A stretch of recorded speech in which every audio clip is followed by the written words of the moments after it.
Shalom, I returned just a short while ago from Poland, and for me, it was my first visit to Poland, certainly to Auschwitz.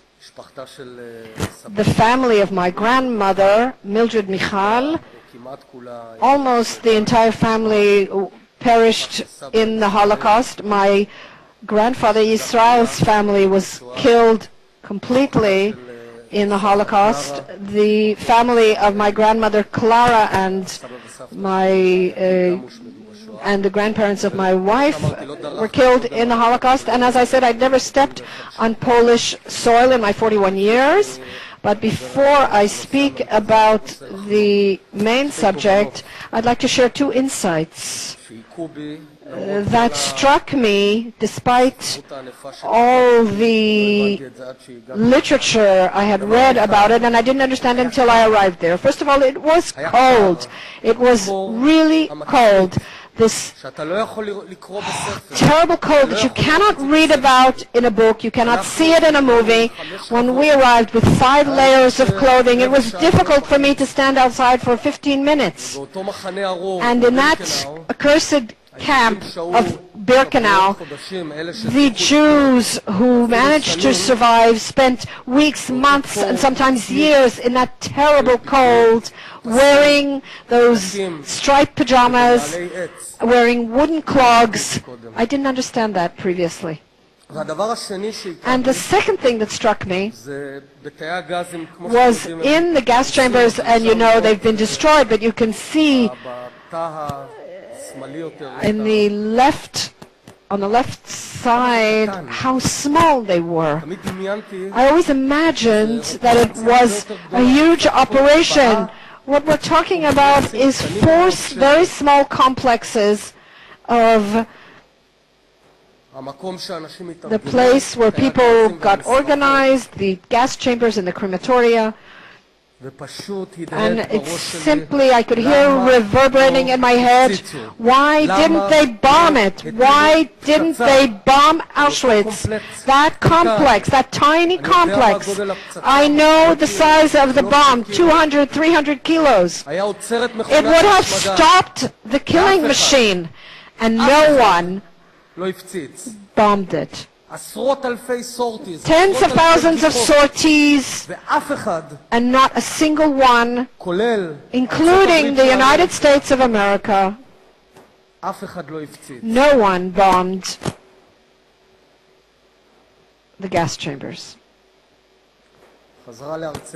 Back to Israel. It's good to be home. It's good to be here. 6 months ago, archaeologists found near the Temple Mount an ancient inscription on a large storage jar from the First Temple period from the 10th century BCE. Recently, the inscription was deciphered. The 8 letters that were inscribed were written in ancient Hebrew 3,000 years ago. 3,000 years is the period of King David, the same King David that we love so much to read about in the Bible. A few weeks later, archaeologists found a golden medallion 1,400 years old with a 7-branched candelabra and a Torah scroll, just a few meters from the southern wall of the Temple Mount. And this further illustrates and underscores the eternal connection between the Jewish people and its land. There is no other place in the world where a nation that is the descendants of an ancient nation is living in its original land and speaking in the same language that was spoken in the same place 3,700 years ago after a long diaspora. The Greeks of today are not the same Greeks. There's no genetic connection. It's not the same language. The Egyptians of today are not the ancient Egyptians, and the people living in Rome, in Italy, have no connection to ancient Rome. Only in Israel, only in our country, the same nation, the same language, the same faith, and the same land.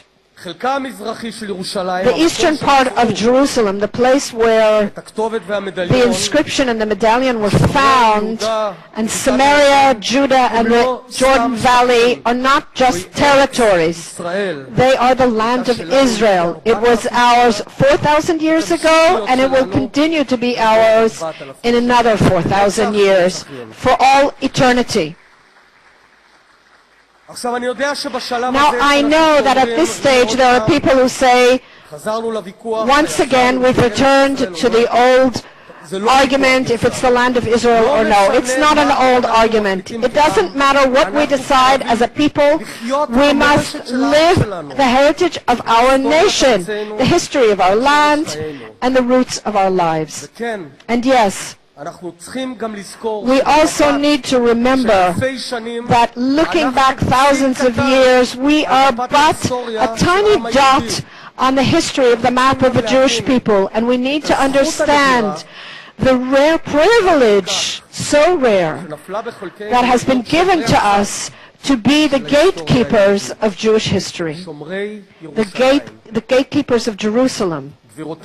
Ladies and gentlemen, our forefathers and ancestors and our descendants will never forgive an Israeli leader who gives away our land and divides our capital.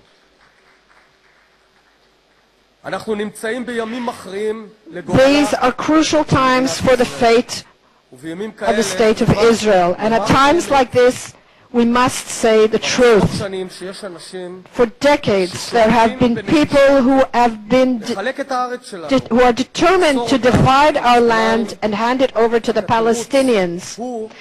The excuse is different each time. Once they said it will bring peace if we just give away enough, if we just give up enough. We'll be able to eat hummus in Damascus, and if not in Damascus, then in Ramallah. Now, nobody believes that giving away territory will lead to peace with the Palestinians. If anything, there are those who say, we'll give territory to the Palestinians and make peace with the world. Go figure. Today, the Israelis understand that the guarantee for Jewish existence in this land is a strong army and faith in our path.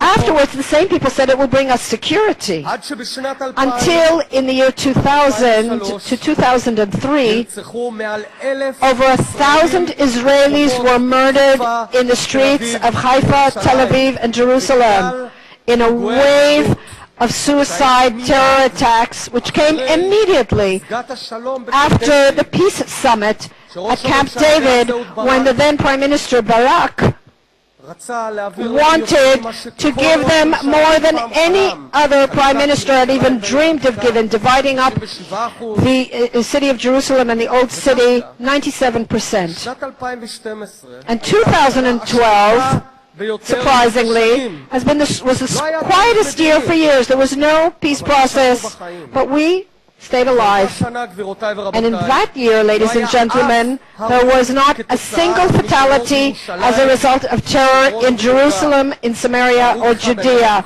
There was one fatality in the entire country. But, as usual, one can say, since the beginning of the negotiations a few months ago, a creeping intifada has begun that is intensifying. According to the findings of the GSS, since October, there have been 177 terror attacks, a drastic rise, including 2 stabbing attacks of a soldier and a fool and a soldier in Yafo, and a 2-year-old girl. And last week, 3,500 students in Ashkelon were sent home because of the increasing fire from Gaza. Gaza, where not a single Jew lives, that we gave up to the last centimeter. They are now firing at a rate of almost 1 rocket per day. Okay, when the security argument didn't work anymore, they explained to us that because of demographics, we must give up Judea and Samaria and establish a Palestinian state.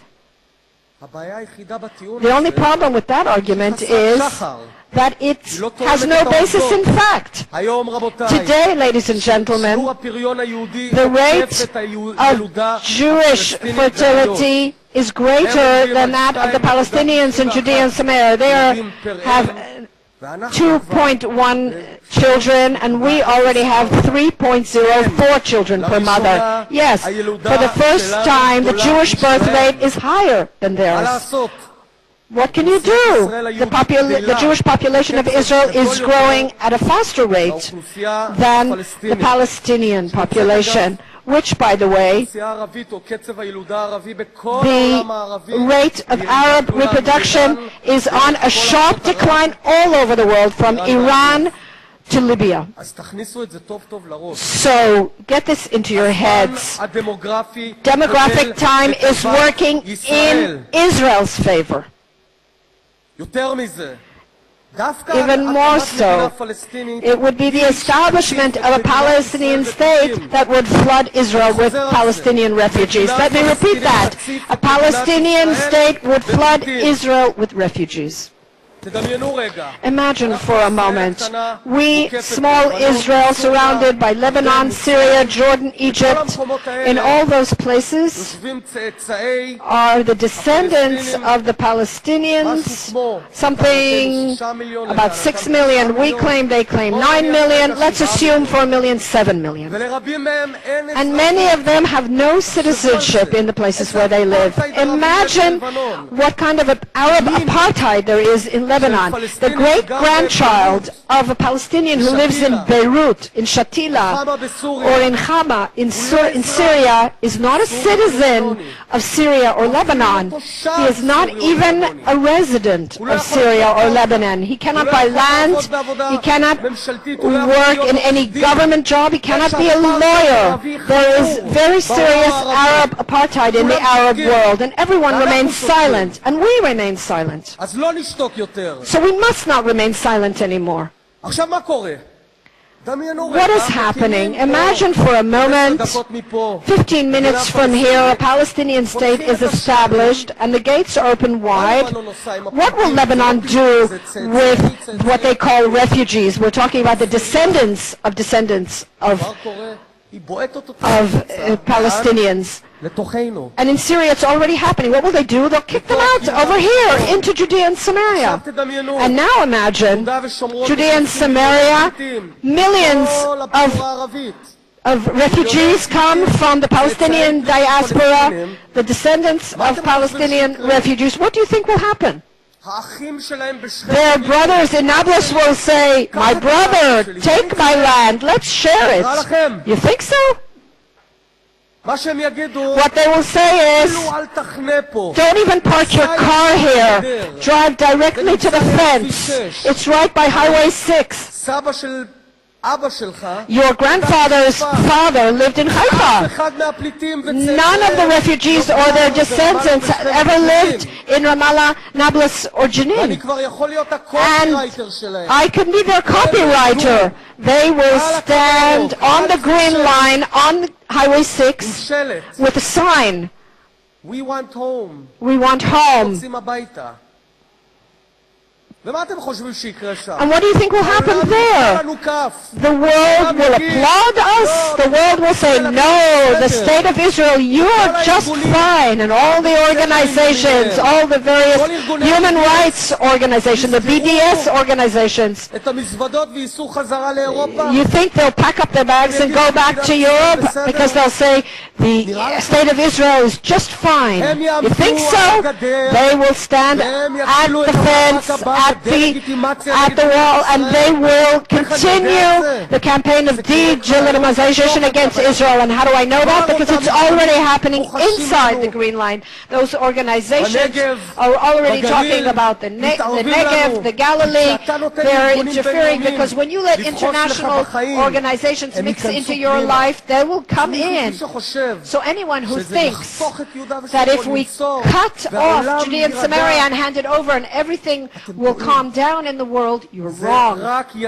It will just feed their appetites, and we will find ourselves fighting here.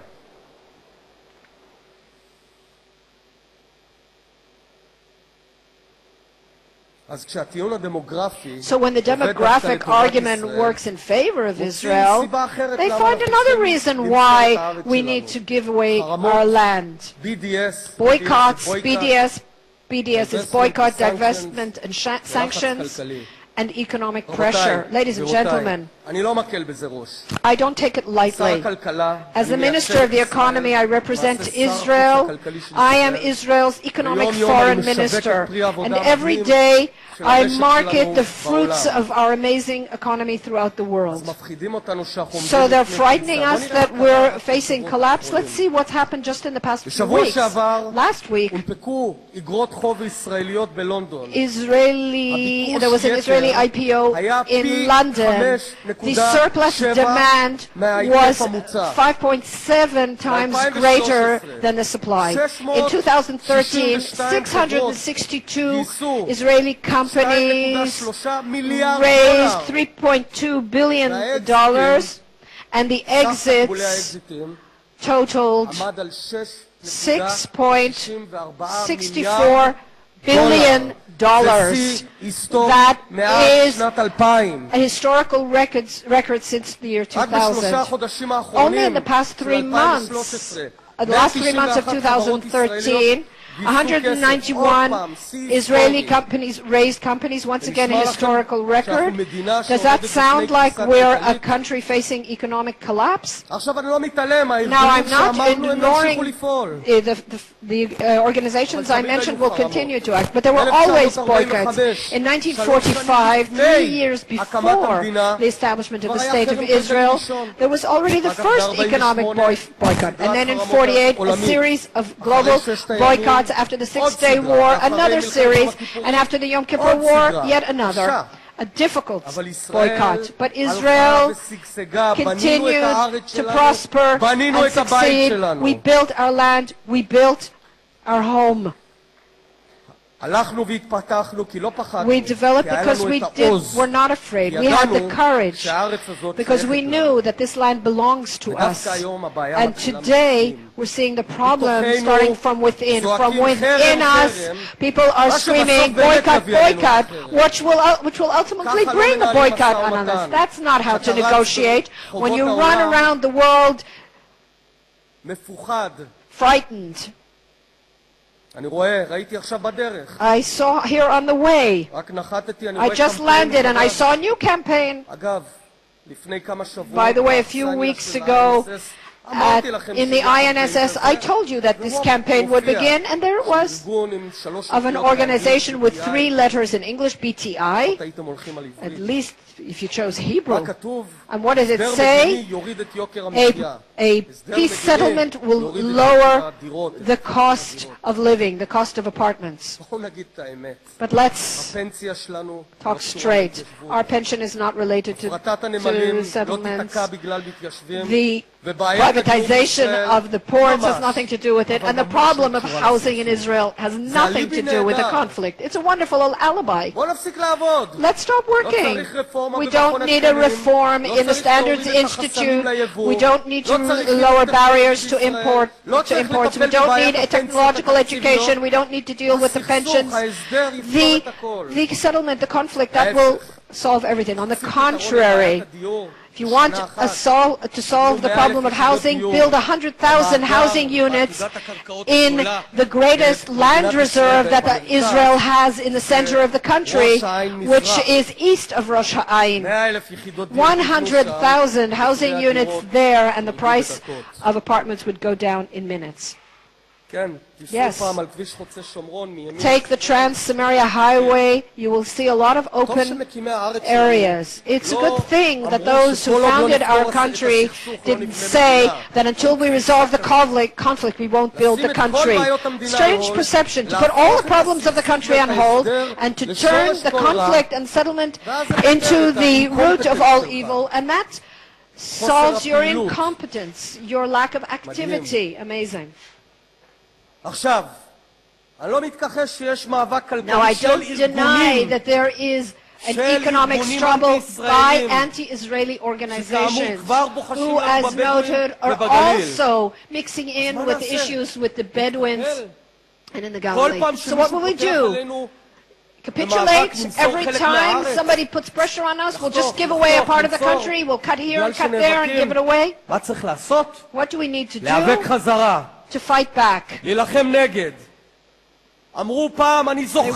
said, I remember, they said in the year 2000, the same people, terror cannot be resolved. Only a political agreement can solve the problem of terror. I implore you, open the internet. Right? The terror can only be defeated politically, and therefore we must give away Judea and Samaria. And wonder of wonders, in 2002, I too participated in Operation Defensive Shield, and we defeated terror. We fought in conventional wars and we won. And now we have a new kind of war. Quiet terror. The terror of the delegitimization of the State of Israel and our rights in this land. And we must raise our hands and raise our voice and fight back, and we will win. After all, who funds these organizations? Who's behind them? What is Sweden doing in the Jordan Valley? You think it's happening all on its own? Everything by chance? There isn't a massacre going on in Syria now of all the land conflicts in the world, and there are hundreds. This is the biggest story in the world.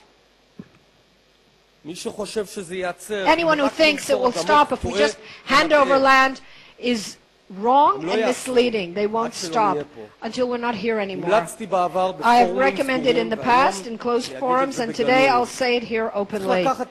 We must take a budget of a squadron or an armored division and close it down and look at it as a national project of the State of Israel, the war on the delegitimization of Israel. Today we're not even scratching the surface of what we need to do, and not to wait anymore. The State of Israel has become a kind of laboratory of international diplomacy. Any bizarre idea that someone comes up with in the Western world says, let's try it out on the Jews. In recent days, a new idea has cropped up. Jews will stay where they are, but under Palestinian sovereignty. And I repeat, Jews will live and continue living where they are, but under Palestinian sovereignty. So I will respond in simple terms. It won't happen. It won't happen, and it cannot happen. Do you know why? Jews cannot live under Palestinian sovereignty. You know why? Why can't Palestinians control or rule over Israelis? Because they'll kill them.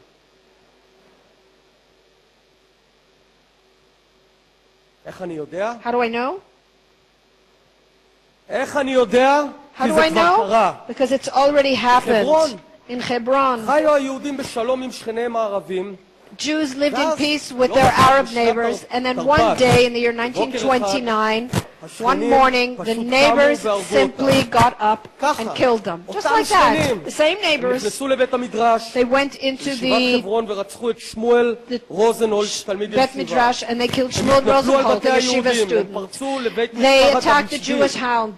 They entered the home of Abu Jid and killed Eliyahu and stabbed to death 3 additional men and seriously wounded the women and children.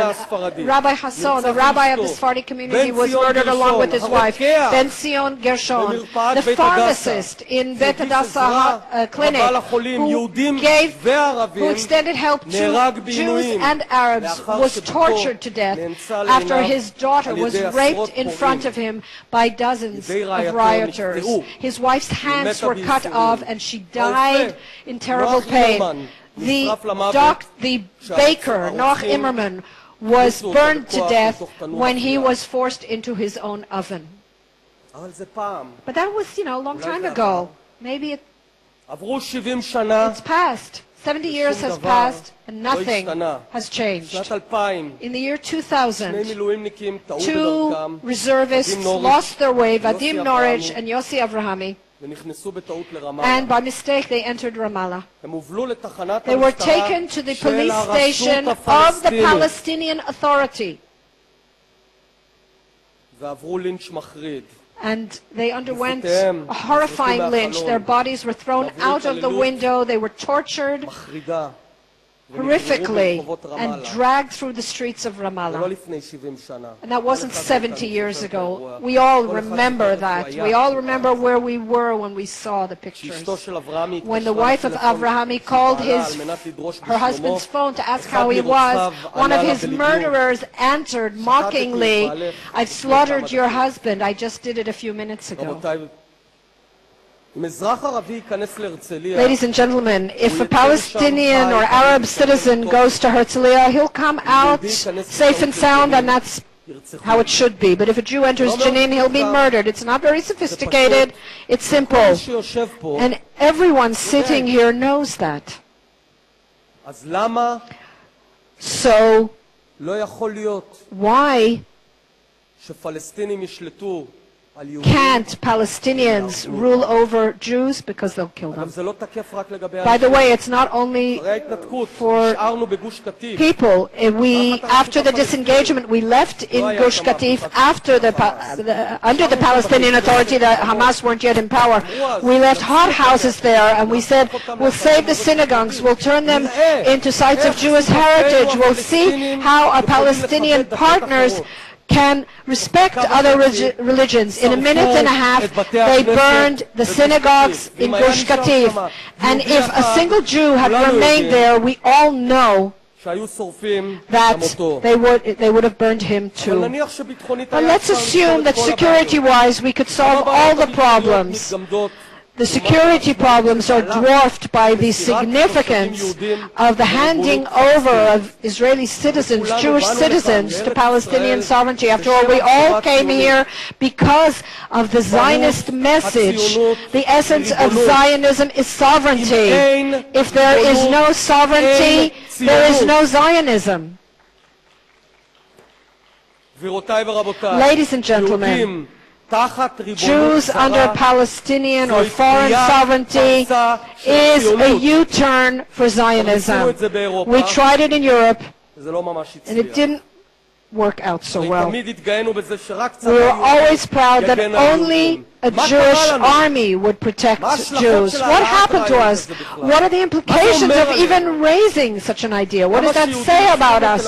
Why should Jews live in Tel Aviv with Israeli sovereignty and in Eli or Hebron under Palestinian sovereignty? Why is the right to sovereignty here greater than our right to Hebron? Open up the book of Genesis and form an opinion. To sum up, from a security aspect and practical aspect of daily life, and especially for reasons of values and Zionism, I propose and demand that this idea be removed from the agenda. And I call upon the international community to make no mistake. The state of Israel is not your laboratory. People live here, human beings with dreams and families, and with very bad experience. What is the price that we are paying when you play with our fate? The Israeli public will not allow that to happen anymore. So people ask, what is your alternative? I have presented and I will present an alternative, but there are others, and we need to open up our minds. The plan that I propose, according to which I suggest we diminish the area of conflict, would impose Israeli sovereignty over the areas of Judea and Samaria where 400,000 Israelis live and only 70,000 Palestinians. Those Palestinians would be given full Israeli citizenship. I'm not afraid of that because we don't slaughter Palestinians. And if they want Israeli citizenship, they'll get it, and it will not harm our demographics. And in the rest of the territory, the Palestinians will maintain full autonomy, self-rule. They will have their own elections, just as there were in 2006. They will pay their own taxes and build as much as they want. We will create transportation continuity so there will be full freedom of movement in Judea and Samaria. Is it a perfect solution? No, it's not perfect. Is it preferable by far to this bizarre vision of handing over our land to the enemy? Of course it is. Let's grow up already. Do you think everything has a perfect solution? Wake up from the illusion that everything can be done by cut and paste and result that way. That's not the case. The world will not recognize it, but I have news for you. The world doesn't recognize the Western Wall either as belonging to the State of Israel, and it doesn't recognize the Mount of Olives or the City of David or the Golan Heights or Latrun. So there'll be a couple more places that the world doesn't recognize. And international pressure is nothing new.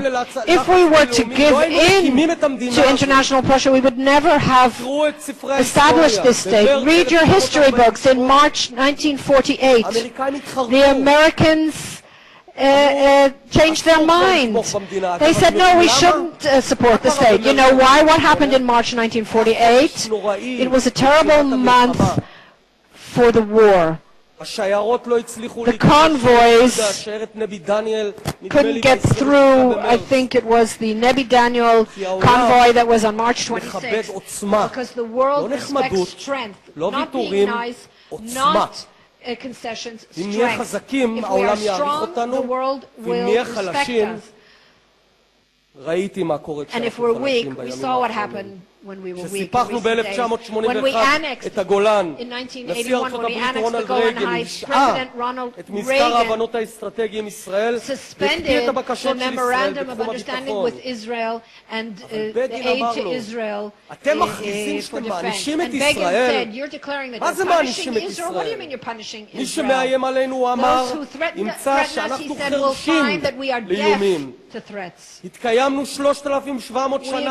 for 3,700 years without a memorandum of understanding, and will continue for another 3,700 years. The condition for the success of any program is quiet on the ground, and no program will be complete without a massive economic investment in the Palestinian areas. Recently, the Ministry of Economy under my leadership has made proposals to enable Jews and Arabs, Palestinians to flourish economically, and it's happening. Come see what's happening in Barkan and what's happening in Mishor Adumim and what's happening in Gush Etzion. They're working together, Jews and Palestinians. When you go to Davos or Oslo, you don't see that. You don't see what's happening on the ground. You don't see the coexistence that is being formed. Not with great love. There's no great love between the Arabs and Jews.